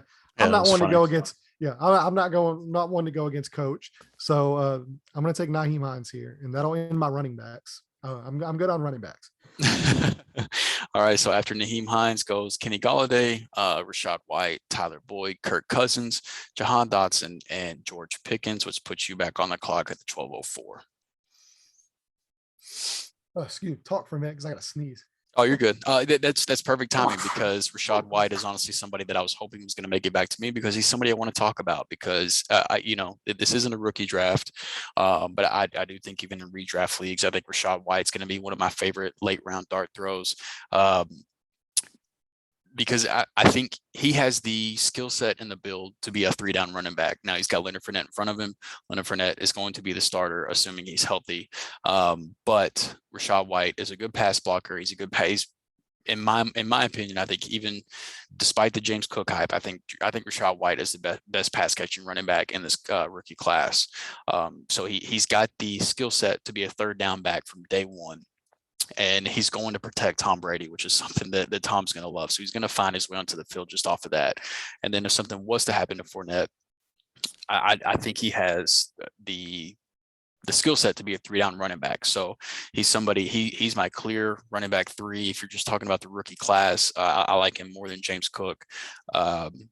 And he's somebody that in the 11th round, I was hoping to get him in the 12th, but in the 11th round, I think is a great dart throw. And I think he is the clear 2nd best running back on that team. And honestly, he might be the best running back. I don't, Yeah, we'll see. Yeah, you never know. All right. So this puts me back on the board. And there is a guy here that he has finished as a wide receiver 1 3 times in his career. He's never finished lower than a wide receiver 3 in any format or PPR formats. And for whatever reason, he's going this late in the 12th round. I think the floor is good. The upside is clearly there with targets. He's a PPR monster. And if he does stay healthy, which at this point, you're just looking at, dart throws, it's the 12th round. It's this guy. Jarvis Landry. Yeah. Yeah. It's going to be, I love Jameis. So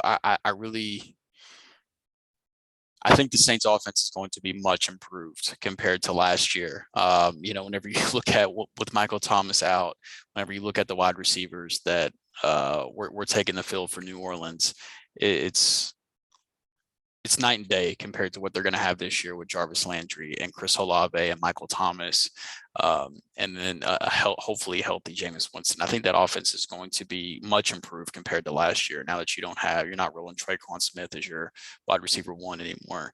I really like the Saints offense this year. So after you took him Tua Tagovailoa goes off the board, and that puts me back on the clock in the 12th round. And here I'm going to take my favorite late round running back for the last few years. I'm back on board again. I don't know, I don't know what is going on with health in terms of stuff like that. But look, it's J.K. Dobbins and it's the Gus Bus on a team that's going to run the ball plenty. And I've said it before, I'll say it again. I just think Gus Edwards is a really good running back, just in terms of actual NFL talent. I think he is a good player on a great running offense, and that's good enough for me to take a shot on the 12th round. So I'll take the Gus Bus here at the 1206. And then after that goes Irv Smith, Justin Fields, Alexander Madison, Jacoby Myers, Noah Fant, and then our first kicker off the board, the Stone Cold Killer out of Cincinnati that misses nothing. And then to kick off the 13th round, you've got Rondell Moore, Tyler Algier, Justin Tucker, Harrison Butker, Carlson, and Matt Gay. So we have a kicker run on our hands, and I still have one more bench spot to fill. So I will not be adding to the kicker run. I will not be I will not be contributing to that. So let's see who, why not? He showed us that he was still a guy whenever he got healthy. Another unfortunate injury in the Super Bowl. But why not throw him on my bench on my last spot? And then once the draft is over, assuming you're playing a league that knows what they're doing, you've got at least 2 IR spots. Once the draft is over, you make the nice little slide move and you slide this guy to your IR, and then you just go grab another guy off the waivers. But I'm going to grab Odell Beckham here. We'll see how he bounces back from the injury, but as my last position player, and somebody that I can turn around and just throw on the IR and then go grab somebody else off waivers.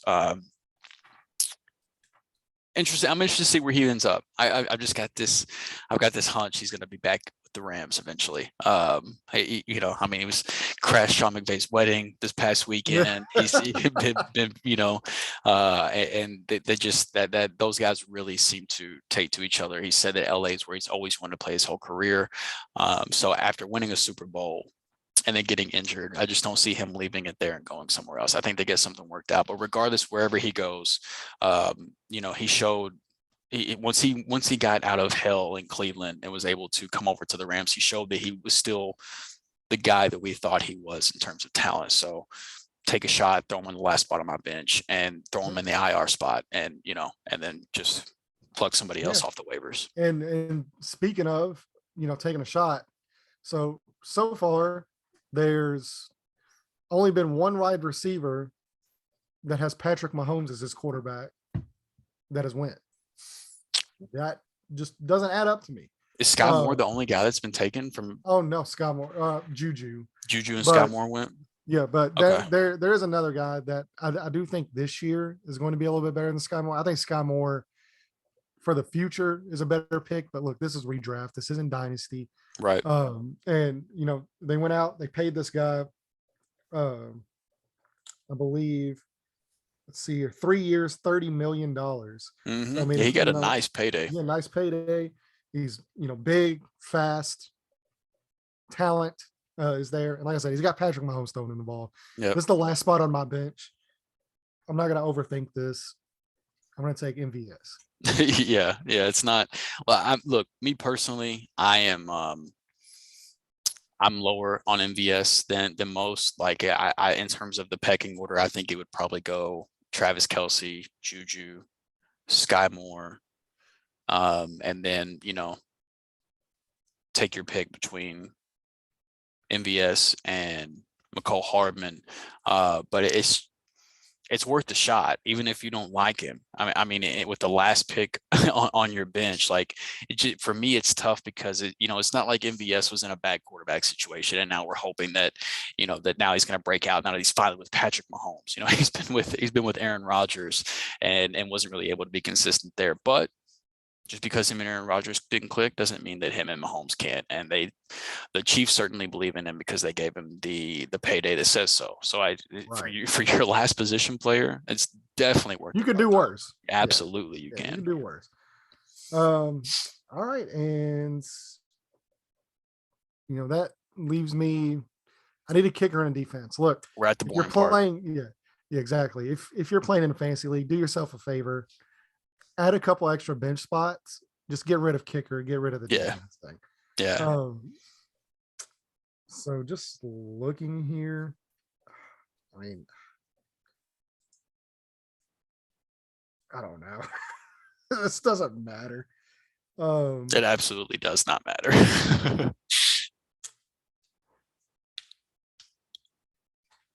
I guess if I had.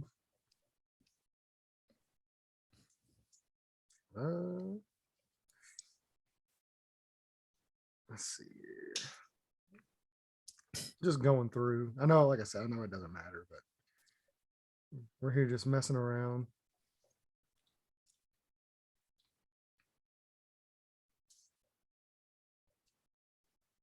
What? I was going to take the Colts defense.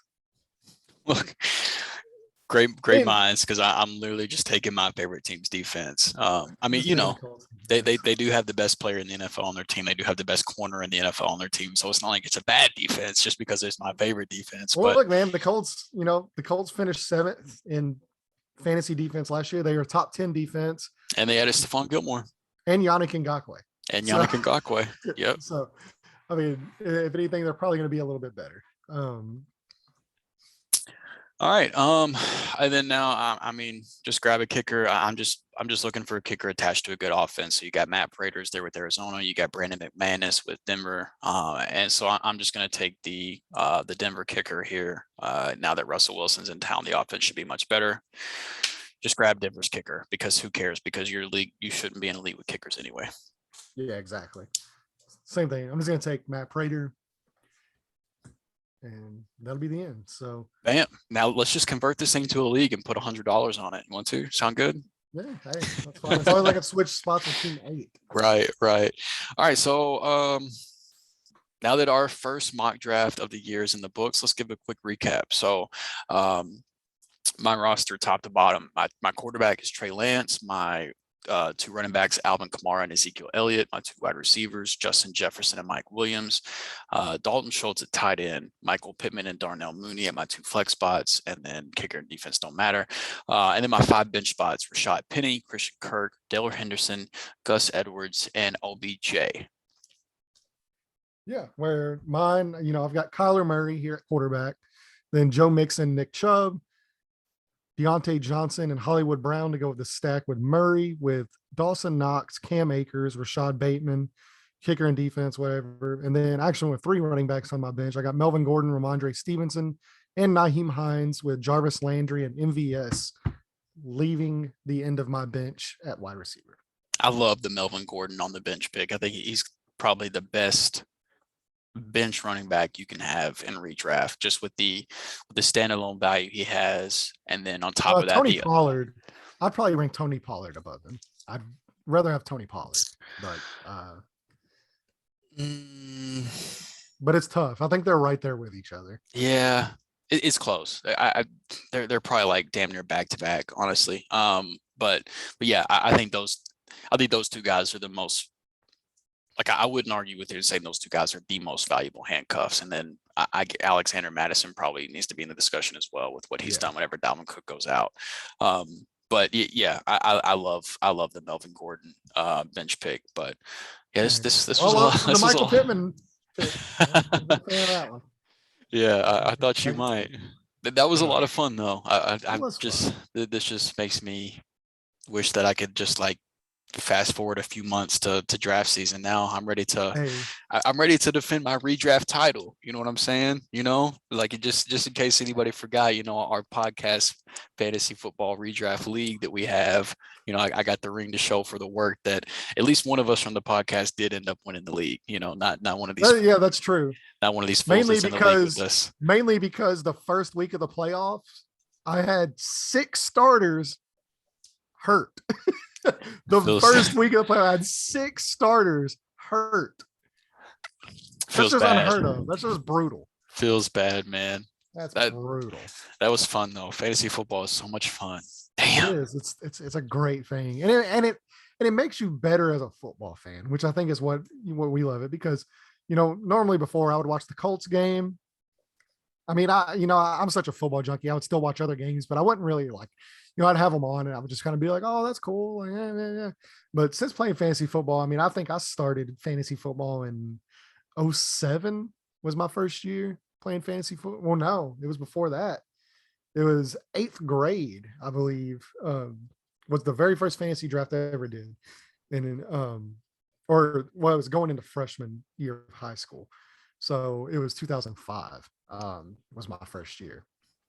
And I picked my very first fantasy football player was LaDainian Tomlinson. Wow. Yes. And so I loved him so much because I actually won the league that year, because that was the year he won MVP, was the year I took him. I believe that was 2006. So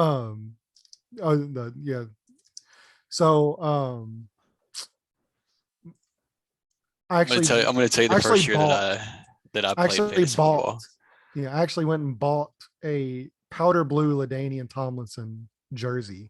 Oh, nice. Yes, that's the only non-Colts jersey I own. It's a powder blue LT jersey, because my very first year playing fantasy football, he won me the title.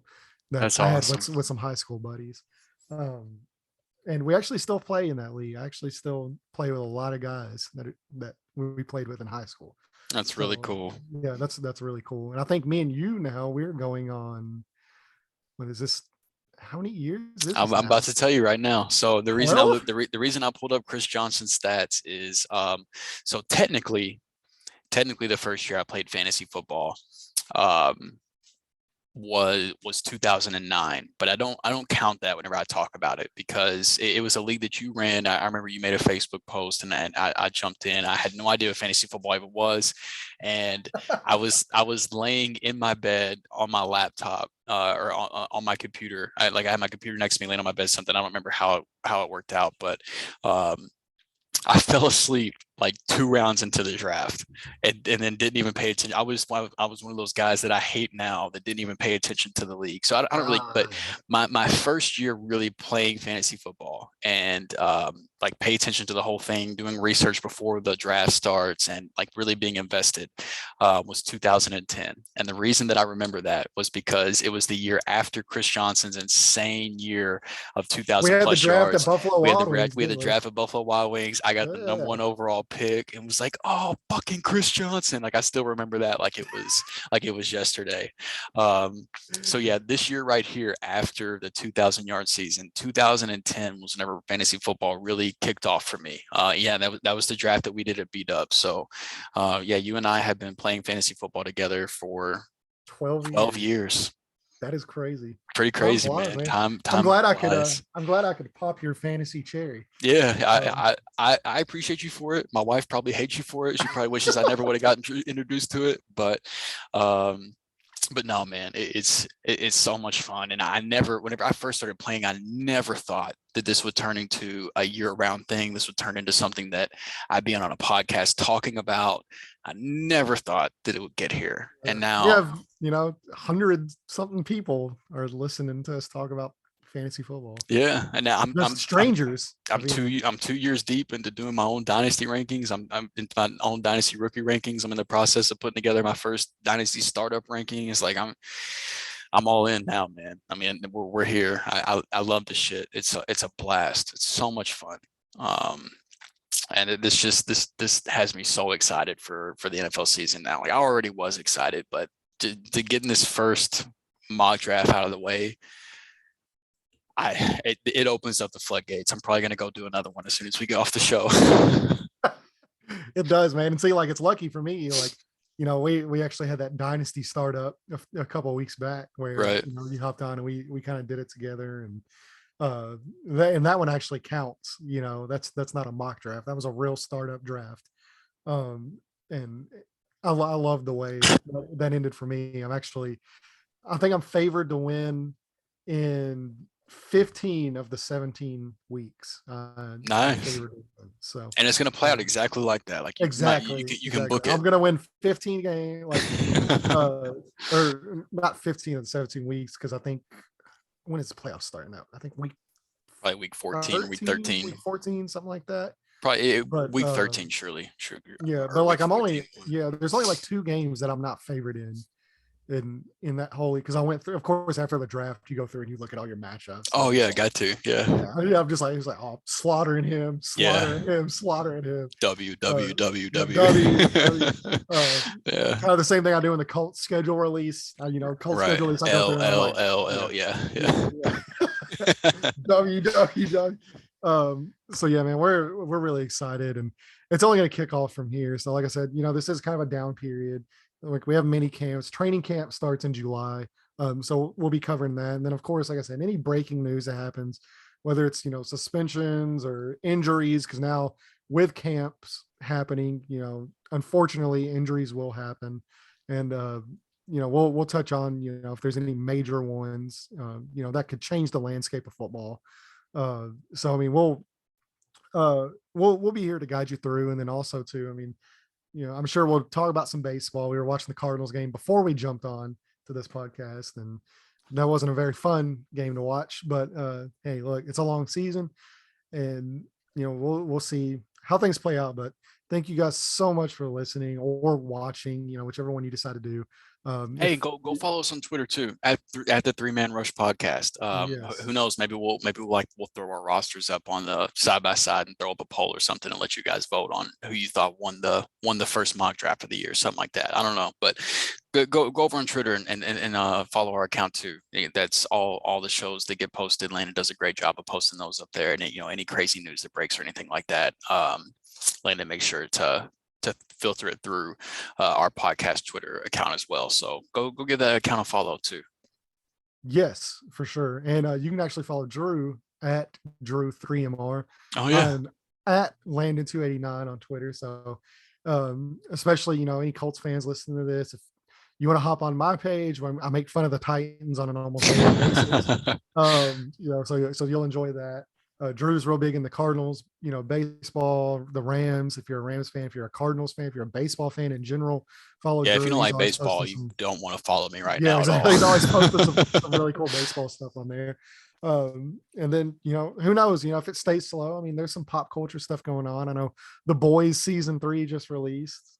Stranger, I'm in the middle of Stranger Things right now. Yeah, we binged it day one. We straight watched Dude, all of it's enjoy it while you can, because I've got kids right now, and my daughter is absolutely freaked out by the villain that's on Vecna, there. Like, yeah, Vecna, every time Vecna came on, she would start screaming. So now we just I can't even turn it That's how on. they did a good job. Yeah, they did great. So Yeah. I've had to watch it much slower than I would prefer, because my wife and I watch it together, and so and our kids are always just attached to us. So Yeah, we blew through that, and Stranger Things is great. Obi-Wan is out as well, so big Star Wars fan. I love Star Wars, so Obi-Wan's out. If you're watching this tomorrow, you've probably watched the newest episode tomorrow. So who knows? I mean, games, movies. new If season it of keeps being slow. new season of All Americans on Netflix as well. It's kind of a cheesy football show, but It's football. yeah, nevertheless, it's football. It's got a lot of drama too, but a little cheesy, but still